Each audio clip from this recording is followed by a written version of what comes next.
पहिरीं ॻाल्हि त जॾहिं मादरी ॿोलियुनि जी ॻाल्हि अचे थी त असां सम्झूं था त जीअं सॼी दुनिया जूं मावरूं मज़हब, रंग, नस्ल, सकाफ़त, ख़िते, सुञाणप खां क़तई नज़र असां सभिनी जे लाइ क़ाबिल एतिराम आहिनि, मुहबत जे लाइक़ु आहिनि। तीअं दुनिया जूं सभई जेके मादरी ॿोलियूं आहिनि रूए ज़मीन जूं, उहे ॿोलियूं असांजे लाइ हिकु जेतिरियूं अहम आहिनि। ऐं ॿोलियुनि में तफ़रीक़ जीअं असांजी अदी बख़्तावर मां अचां थो ॻाल्हि तुंहिंजे ते बि ॾाढे सुहिणे अंदाज़ सां मिशेल फूको जो लेंस अप्लाई करे उन ॿोली जी ॻाल्हि कई, जेका पोस्ट स्ट्रक्चरलिस्ट ॿोली जे बारे में। त दुनिया में ॿोलियुनि जे बारे में तफ़रीक़ ॿोलियुनि पाण पैदा न कई आहे। ॿोलियुनि सां जॾहिं ताक़त ॻंढिजे थी, जॾहिं हुकुमरान तबिका ॻंढिजनि था, जॾहिं रियासतूं ॻंढिजनि थियूं, जॾहिं पिदरी निज़ाम गॾिजे थो, जॾहिं तबिकाती निज़ाम गॾिजे थो, ऐं जॾहिं जहालत गॾिजे थी, अक़ीदा गॾिजनि था, त ॿोली जो मिज़ाज मटिजो वञे। ऐं पोइ अदी सही चयो, तव्हां तमामु मां बाद में ॻाल्हायां थो त ॿोली का बि न्यूट्रल न थी। स्ट्रक्चर न हो, दुनिया में ताक़त जो को ढांचो न हो, त असांखे पक आहे त ॿोलियूं न्यूट्रल रहियूं हूंदियूं। त हीअ जेके ॿोलियूं अॼोकी दुनिया में न्यूट्रल न आहिनि ऐं पाण सां गॾु सभई तफ़रीक़ जूं शिकिलियूं गॾु खणी थियूं हलनि, उहे ताक़त जे ढांचनि जे करे। हिकिड़ो आम मुग़ालतो ॿोली जे बारे में ऐं ॾाढो सतही अंदाज़ ॾिसण जो त ॿोलियूं शायदि रुॻो अबलाग जो ज़रियो आहिनि। आम कॉमन सेंस डेफिनेशन इहा आहे, ॿोली छा आहे कि कम्युनिकेशन ज़रियो आहे। पर जॾहिं मां अकेलो वेठो आहियां, जॾहिं अली दोस्त अकेलो वेठो आहे ऐं को गीत थो लिखे ऐं कंहिंसां बि कम्युनिकेट नथो करे, पोइ ॿोली छो पई कमु करे? भला पने ते नज़म या गीत लिखे थो, न लिखे भला, उहो अंदर में माण्हू सोचे थो, महसूस करे थो, तख़युल में अचे थो, ख़्याल में अचे थो, पोइ कंहिंसां ॿुधाए कंहिं कोन पियो। त जॾहिं माण्हू कंहिंसां बि गॾु न आहे ऐं माण्हू अकेलो आहे ऐं माण्हू कंहिंसां इज़हार नथो करे, त इहो सॼो जेको लकाव आहे उहो छा में थो करे? उहो दरअसल पंहिंजी ॿोली में थो करे। इन करे ॿोली रुॻो अबलाग जो ज़रियो न आहे। इहा ॾाढी हुनजी सतही सुपरफिशियल डेफिनेशन आहे। ॿोली इंसान जे वजूद जो कॉग्निटिव सॼो अमल आहे। असांजो सॼो जेको एपिस्टीमोलॉजिकल अमल आहे, ॼाणण जो ऐं महसूस करण जो जेको पूरो अमल आहे, उहो सॼो असां ॿोली में कयूं था। लाशऊरी तरह ॿोली में कयूं था, शऊरी तरह ॿोली में कयूं था। इन करे ॿोलियूं छो बचणु खपनि? ॿोलियूं छो बचणु खपनि? दुनिया में 7000 ॿोलियूं आहिनि, चवनि था त, ऐं असांजो प्यारो अमर फयाज़ असांखे उत्साह बि ॾाढा ॾींदो आहे, पर असांजे हियां ॾाढी छॾींदो आहे, ज़ाहिर आहे उनजी नज़र आहे शइ ते। त चवनि था हिन सदी जे आख़िर में ॿोलियूं मुश्किल सां ॾेई वठी ॾुखियाईअ सां 200 बचंदियूं, माना ॿोलियूं मरी वेंदियूं। पोइ इन जो मतिलबु थियो त हे जेको हज़ारे सालनि खां, लखे सालनि खां जेको इंसान जो कॉग्निटिव तजुर्बाती अमल आहे, उहो सॼो उन्हनि ॿोलियुनि में त आहे। जीअं बायोलॉजिकली असांजे हिकु जीन में 20 लख साल महफ़ूज़ आहिनि। हिकु जीन में जेनेटिक्स जे लाइ असांजो वजूद कुझु बि न आहे, डेटा मशीन आहे, बसि कुझु न आहे। हिकु जीन में 20 लख साल जी मेमोरी मौजूदु आहे।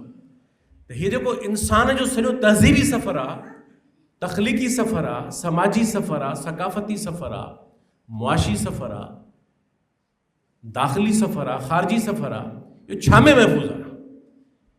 इहो महफ़ूज़ ॿोलियुनि में आहे। इन करे हिन ॾींहं खे मल्हाइण जो हिकिड़ो इहो पासो आहे त ॿोलियुनि जे बारे में हसासियत पैदा कई वञे। ॿोलियूं छो अहम आहिनि? असांजी ख़्वाहिश त इहा आहे त का बि ॿोली न मरणु खपे, छाकाणि त ॿोली नंढी वॾी थींदी ई न आहे। तव्हां करे चई सघो था त हे हुस्न नंढो आहे, हे हुस्न वॾो आहे। ॿोली विरसो आहे। छो थियूं मरनि ॿोलियूं?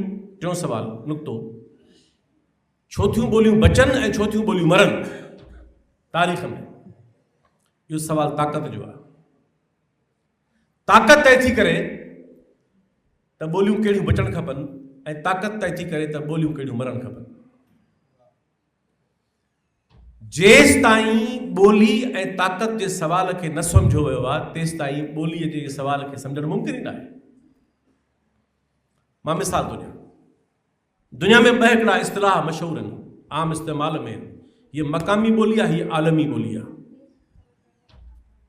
दुनिया में फतहुनि खां अॻु, काहुनि खां अॻु, परावा इलाइक़ा कब्ज़े करण खां अॻु, सल्तनतूं ऐं शहनशाहितूं ऐं बादशाहूं क़ाइमु करण खां अॻु दुनिया में सभु ॿोलियूं मक़ामी हुयूं। दुनिया में का आलमी ॿोली कोन हुई। दुनिया जी हर आलमगीर ॿोली जेका आहे उहा सियासी, मुआशी, तहज़ीबी, सक़ाफ़ती ताक़त ऐं मफ़ादनि जे फैलाव सां तय थी आहे। अरबनि जी ॿोली हसीन ॿोली आहे। दुनिया जूं ॿोलियूं सभु हसीन आहिनि, पर मक़ामी तरह अणपढ़ियल अरबनि जी ॿोली आलमगीर ॿोली थी वई। पोइ तव्हांजे ख़्याल में इहा ॿोली जा इमरुल कैस जा शेर पढ़ी माण्हू आलमगीर ॿोली थी वई? इहा ॿोली इन करे थी जो अरब बादशाहत क़ाइमु थी। मक़ामी अरब रूह ज़मीन ते फैलिजी विया। तुर्क असां वटि पंहिंजी ॿोली खणी आया, जंहिंमां उर्दू ठही।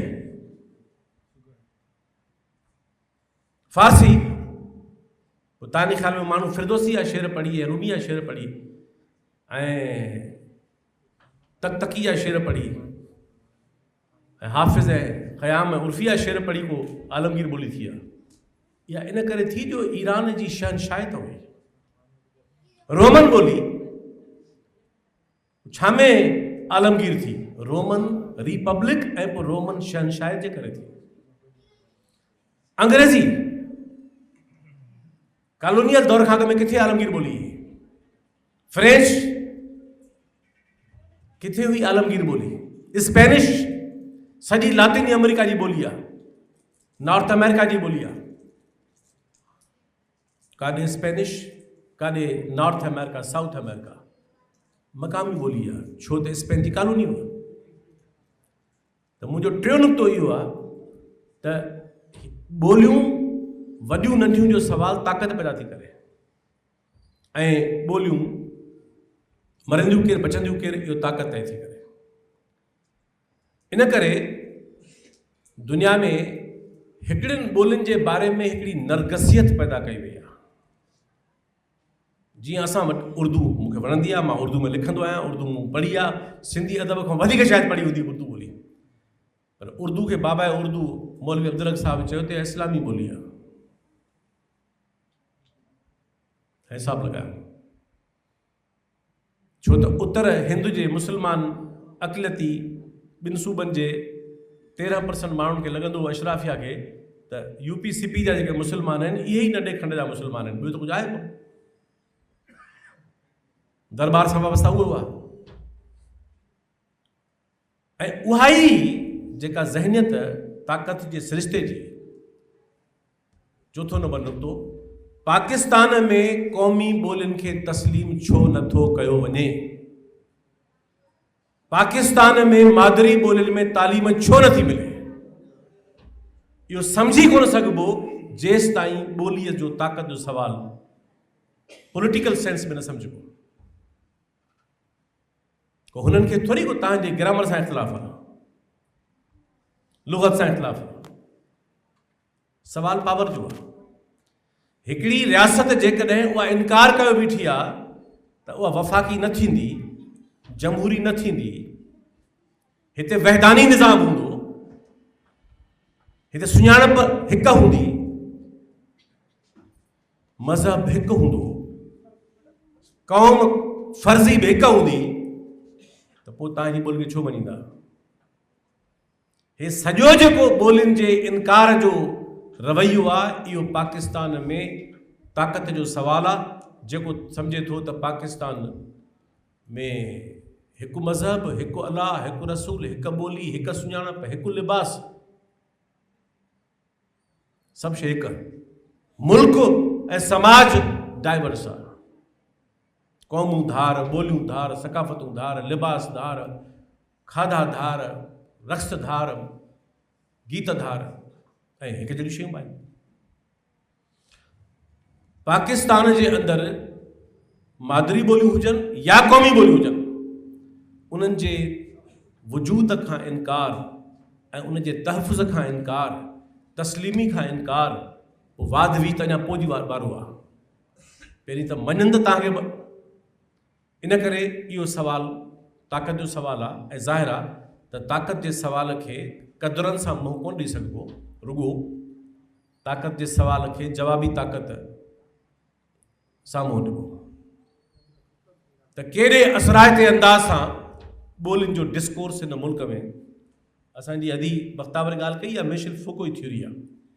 मिशेल फुको ॾाढी कमाल जी ॻाल्हि कई।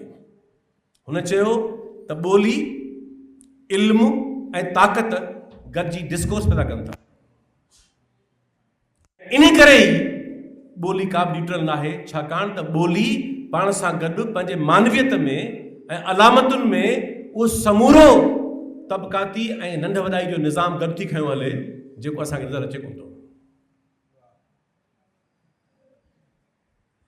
असां पंजो नुक़्तो ॻाल्हि पूरी थो कयां। असांखे सिंधी ॿोली जे बारे में, असांजो मिज़ाज आहे, ज़रई समाज जा बुनियादी तरह माण्हू आहियूं, असांखे हर शइ जे बारे में रोमांस खपे, क्रिटिकल लेंस, क्रिटिकल कॉन्शियसनेस। जंहिं हाणे हे जेको सॼो जेको ओलह जी तब्दीली आहे, उहो छा मां आई आहे? Age of reason. जॾहिं अक़ीदा विया हलिया ऐं माण्हुनि शयुनि खे ॾिसणु शुरू कयो अकुली तरह, पोइ सही आहे ग़लति? असां वटि सिंध जे तारीख़ जे बारे में बि एॾा कूड़ फैलायल अथनि, रुॻो रोमांस आहे। असांजा हीरा हल पहिरां पुट दिलि भरिजी थी वञे, उन्हनि हीरनि जे बारे में बि क्रिटिकल लेंस कोन्हे। मां तव्हांखे वॾा वॾा नाला खणी ॿुधायां, उनजा हीरनि जे बारे में लिखियल मज़मून पढ़ो त माण्हू चए थो हीअ तव्हां शाइरी करी आहे त बहितर हो, तारीख़ त न आहे या रुॻो रोमांस, लफ़ाज़ी। इन करे मुंहिंजो नुक़्तो इहो आहे हिकिड़ो, तव्हां पढ़ियल ठाहियो, नौजवान वेठल आहिनि, त सिंधी ॿोली हसीन आहे, अमीर आहे, क़दीम आहे, असांजी माउ ॿोली आहे, असांखे प्यारी आहे। उनखे बचाइणु, उनजे तहफ़ुज़, सभु सवालनि सां गॾोगॾु असांखे ॿोलीअ जे अंदरि जेका मानवियत जी पूरो जेको ढांचा पियल आहिनि, घटि वधाइनि जा, ताक़त जा। हाणे हिकिड़ी सिट सवेर अनु ॻाए वियो, असां वटि ज़ाहिर आहे अक़ीदनि जो जहान आहे। ॿोली मुंहिंजी बांभियाणी, नाहियां ख़ान खटियाणी। हसीन सिट आहे, मां लतीफ़ साईं असांजो वॾो आहे तमामु, पर ज़ाहिर आहे 18वीं सदी में पई लिखिजे। त हाणे 18वीं सदी में त कोन हो फूको जो इहो लेंस ॿुधाया, या पोस्ट स्ट्रक्चरल लेंस हो उन ज़माने में, जो हुनखे इहा ख़बर हुजे हा, पर उनजे अंदरि लिखियल छा ॻाल्हि आहे? बांभियाणी त का ॿोली हूंदी कोन्हे। बांभण त हिकिड़ो ज़ाहिर आहे ब्राह्मण, ताक़त जी सूरत आहे।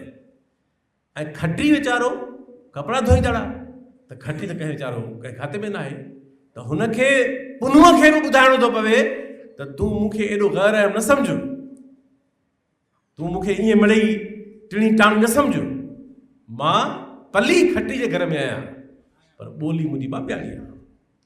उहा ताक़त खे असर थी करे, उहा पंहिंजे तबक़ाती वजूद खे असर थी करे, पंहिंजे महबूब खे ॿुधाइण लाइ बि त मूंखे तूं अहम सम्झ, त मां ईअं मामूली न आहियां। हाणे ज़ाहिर आहे 18वीं सदी, त ईअं जेकॾहिं असां पंहिंजे, जेको मुंहिंजे चवण जो मतिलबु आहे त सिंधी अदब में, तहक़ीक़ में, उहो जेको मां हमेशह चवंदो आहियां 3 पढ़ी 4 लिखणु, 4 पढ़ी 5 लिखणु, 5 पढ़ी 6 लिखणु, 6 पढ़ी 7 लिखणु, इहा कहिड़ी तहक़ीक़ आहे?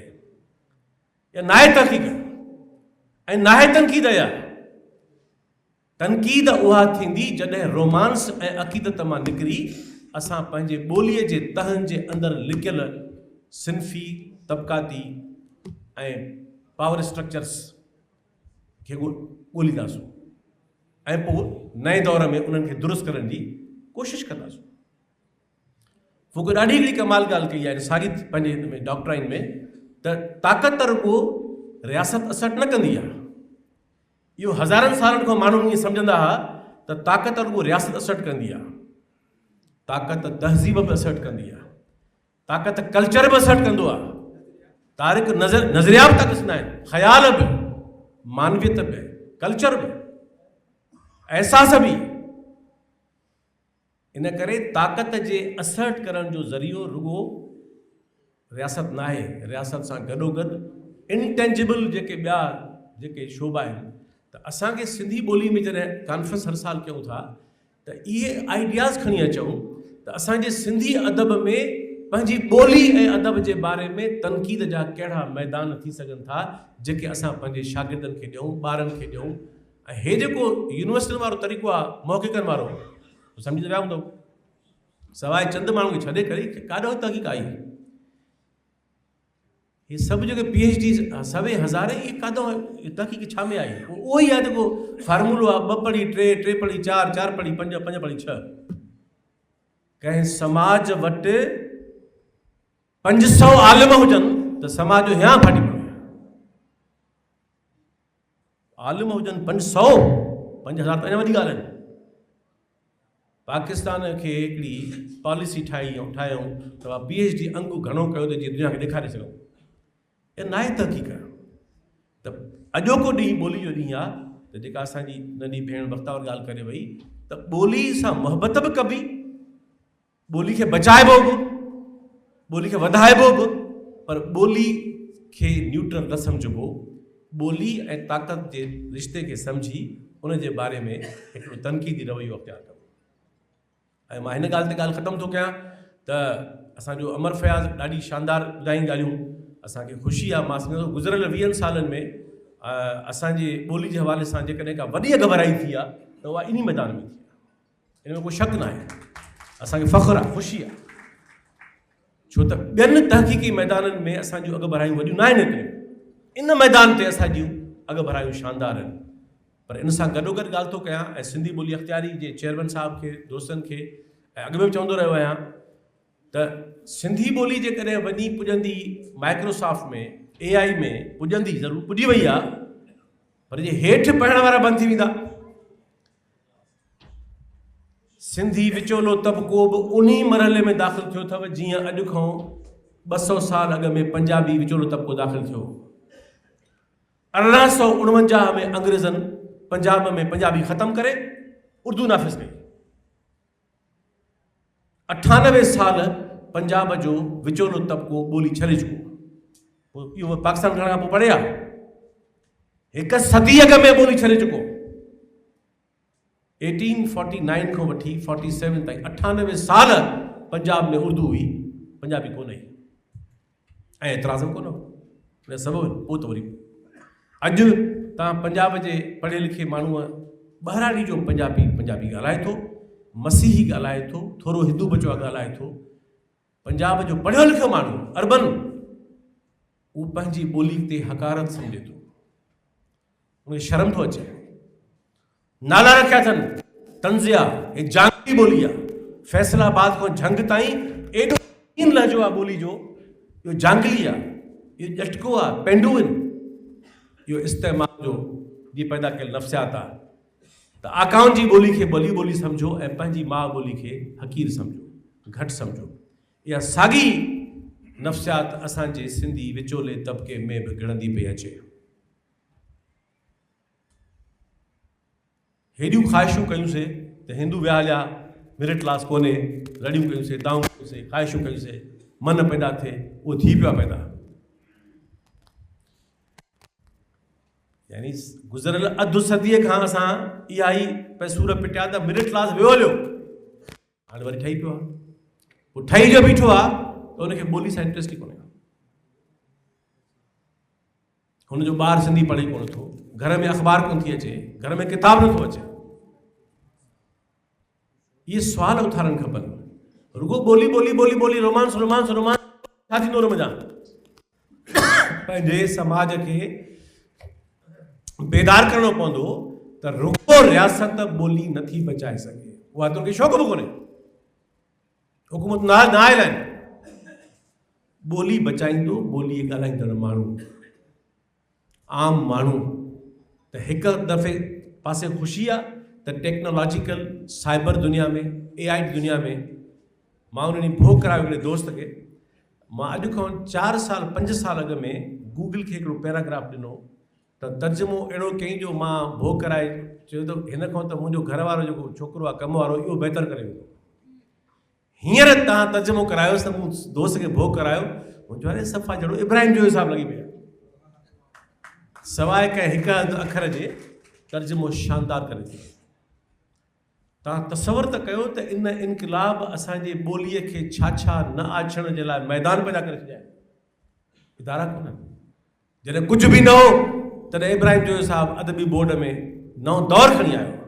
जॾहिं इहो दौरु अची वियो आहे त इदारा बर्बाद था पिया। इन करे ॿोली सां रोमांस तॾहिं कम जो आहे जॾहिं रिथाबंदी हुजे। ऐं रिथाबंदी करणु इदारनि जो कमु आहे, फ़र्दनि जो कमु बि आहे। त मां सम्झां थो त असांखे वॾे पैमाने ते इहा ॻाल्हि पैदा करणी पवंदी त असां हे जेको सिंधी माण्हू लिखे थो पंहिंजे हिन मोबाइल ते, मां त काफ़ी सालनि कंदो आहियां। माण्हू लिखंदो साईं ईंदो बदीनो साईं मैं आऊं, अची तूं मातली मां पियो, अची मूॾे पियो, पोइ हैदराबाद दक्कन मां पियो अची, लखनऊ मां पियो अची। हसासियत वरी चवंदा साईं सिंधी लिखणु ॾुखी आहे, पोइ उर्दू वरी कहिड़ो उर्दू में बि लिखी थो, लिखी त उहा बराबरि में पियो। हसासियत न आहे। घण पासाए हवाले सां बंदी करणी पवंदी। प्राइवेट स्कूल से मां ॻाल्हि में कंदो रहियो आहियां। प्राइवेट स्कूल्स की का मजाल न आहे। ऐं तव्हांजे ई अथॉरिटी जे कॉन्फ्रेंस में मां वज़ीरनि खे सोड़ो कंदो रहियो आहियां। हुकूमतूं तव्हां जूं आहिनि, पावर तव्हां वटि आहे, पोइ तव्हांखे कंहिं छलियो आहे त तव्हां प्राइवेट सेक्टर में स्कूल पाबंद नथा कयो त उहे सिंधी पढ़ाइनि। छा प्राइवेट स्कूल एतिरा ताक़तवर आहिनि? कंपनियूं आहिनि। सऊदी अरब जिते डेमोक्रेसी बि न आहे, बादशाहत आहे, सऊदी में, दुबई में, अबूज़बी में का कंपनी कमु त करे ॾेखारे जेसि ताईं पंहिंजे प्रोडक्ट ते नथी लिखे अरबी में। काफ़ी खपाइणु मुमकिन न आहे। इन करे असांखे हिकु पासे यकीननि ॿोली सां मुहबत, ॿिए पासे असांखे हिन मुल्क अंदरि डिस्कोर्स पैदा करणो पवंदो ऐं पंहिंजे माण्हुनि खे सुजाॻ करणो पवंदो त उहे ॿोली जे बारे में हसास थियनि, बेदार थियनि। छाकाणि त ॿोली बचंदी उहा जेका, ऐं को हिकु मैदान कोन्हे, मां ख़तमु कई ॻाल्हि। ॿोली कंहिं हिकु मैदान में न बचंदी, वाहिपे में बचंदी। बाज़ार में कहिड़ी ॿोली थी हले, मार्केट में कहिड़ी ॿोली आहे, तालीम में कहिड़ी ॿोली आहे, प्राइमरी, सेकेंडरी, हायर सेकेंडरी, मथे जो ख़ैर आहे, शोबनि में, इदारनि में। आर्टिकल 251 सब क्लास 3 त सिंध पास करे छॾियो बिल। सिंधी दफ़्तरी ॿोली सिंधी आहे, पर अॼु बि उन दिफ़ा घणा मसइला आहिनि। त मां सम्झां थो त अॼोके दौर में अपॉर्चुनिटीज़ वधीक आहिनि, मौक़ा वधीक आहिनि। इहे माज़ी में न हुआ। हाणे असांजी ॿोली रुगो हुकूमतुनि जी मोहताज न आहे, उन्हनि खे बि दॿाउ अचे। त इहे सभई उहे मैदान आहिनि जिन ते मां सम्झां थो जेकॾहिं असांजा इदारा रिथाबंदी कनि त यकीनन 10 साल जी रिथाबंदी, 20 साल रिथाबंदी, त असां ईंदड़ ॾहाकनि में जीअं असांखे प्यारे अमर फयाज़ ॿुधाईंदो रहंदो आहे, असांखे उत्साह मिलंदो आहे, ख़ुशी थींदी आहे त असांजा को इदारो, के माण्हू पंहिंजी ॿोली जे हवाले सां, ऐं उहो कमु नज़र थो अचे, उहो कमु नज़र अचे थो। त इनखे जेकॾहिं कनेक्ट कजे, जोड़िजे, त मां सम्झां थो त घणियूं अॻु बढ़ायूं मुमकिन आहिनि। ऐं सिंधी ॿोली जो जेको वजूद आहे उनखे वजूदी ख़तरो हाणे कोन्हे ज़ाहिर, जीअं कंहिं ज़माने में हुयो। एग्ज़िस्ट ख़तरो न कोन्हे हाणे उनखे रुकावटूं आहिनि, उनखे चैलेंजिस आहिनि, ऐं हुनखे रुकावट चैलेंज इहो बि आहे त तरक़ी जे लाइ गुंजाइश तमामु घणी हुजे, न करे सघूं, अपॉर्चुनिटीज़ तमामु घणियूं हुजनि ऐं असां उहे न इस्तेमालु करे सघूं। अॼु खां 30-40 साल पहिरीं इहे शयूं न हुयूं, त मूंखे इन ॻाल्हि ते वेसाव आहे, ऐं नए नस्ल में ख़ासि तौर ते त असांखे पंहिंजे इन नए नस्ल खे जोड़णो पवंदो। ऐं विचोलो तबिको जेको लातालुक बणे थो ॿोली सां, इदारा आहिनि कमु नथा कनि, हे तालीमी इदारा एतिरा आहिनि। सिंधी ॿोली अख़्तियारी अॻ में बि कोशिशि कई, तव्हां करे सघो था, तव्हां हिते इजलास को ठाहियो रिथाबंदियुनि जा, रुगो प्रोग्राम काफ़ी न आहिनि, तव्हां वाइस चांसलर खे इनवाइट कयो, तव्हां सिंध यूनिवर्सिटियुनि खे इनवाइट कयो, इस्पतालुनि खे इनवाइट कयो, प्राइवेट इदारनि खे इनवाइट कयो, तव्हां स्कूलनि खे इनवाइट कयो, तव्हां प्राइवेट यूनिवर्सिटियुनि खे इनवाइट कयो, इनवाइट बि कयो, सम्झायो बि सही, त पोइ सरकार इहे प्रेशर पए। त मां सम्झां थो जेकॾहिं हिकिड़ी रिथाबंदीअ सां संजीदगी सां एफर्ट थींदा त असां यकीन नतीजा हथ में हूंदा, ऐं असां इन ॻाल्हि में ख़ुशनसीब आहियूं वरी बि इन मुल्क में सिंधी ॿोली आहे जंहिंखे पंहिंजो समाज ओन करे थो, ऐं जेका अॻु बढ़ायूं करे इनखे वधाइण जी ज़रूरत आहे। तव्हांजी वरी